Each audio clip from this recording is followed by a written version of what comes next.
कोई बताओ किसी संत के ऊपर भूत चढ़े हो, किसी भक्त के ऊपर कभी भूत चढ़े हो, हमें कोई उदाहरण दो कि उन भक्त के ऊपर भूत चढ़ गए। हाँ, अगर मिलेंगे भी तो मंगल करेंगे। जैसे गोस्वामी तुलसीदास जी काशी के पार जाते थे गंगा के शौच, तो जो शौच का पानी बचता तो ऐसे सहज एक पेड़ था उसमें डाल देते, उसमें रहता था भूत।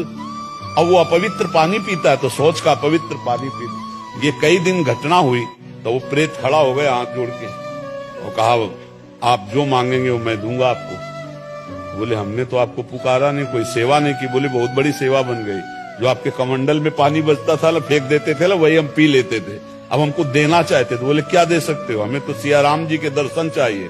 बोले इतनी सामर्थ्य नहीं, उपाय बता देंगे, हो जाएंगे पक्का दर्शन। बोले क्या?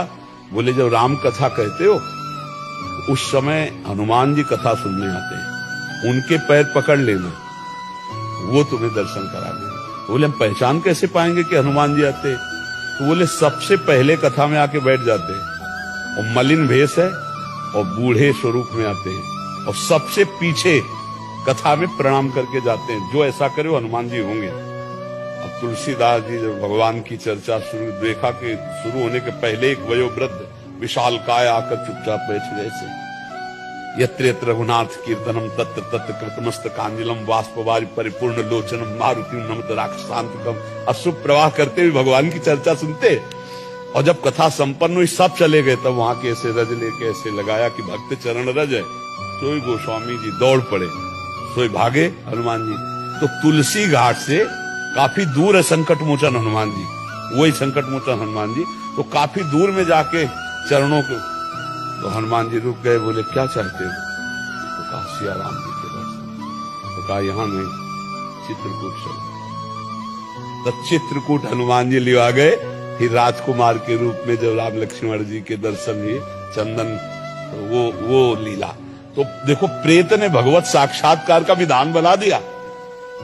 प्रेत ने भला मंगल किया, महामंगल कर दिया भगवान के दर्शन का, साक्षात्कार का।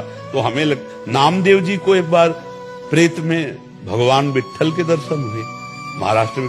तो जो भगवान का नाम जप करते हैं, भगवान का कीर्तन करते हैं, भगवान की भक्ति, उनको कभी कोई अमंगल नहीं कर सकता। जिते विनायक शुभ अशुभ विघ्न करे नहीं कोई, और विघ्न करे नहीं कोई, डरे कलिकाल कष्ट भय, हरे सकल संताप हरसे हरिनाम जपत जय। कलयुग डरता है नाम जपक से। ये जितने राक्षसी स्वभाव के हैं, जितने आसुरी शक्तियां, ये सब डरती हैं भगवान के भजन करने वाले से। इसलिए खूब नाम जप करो।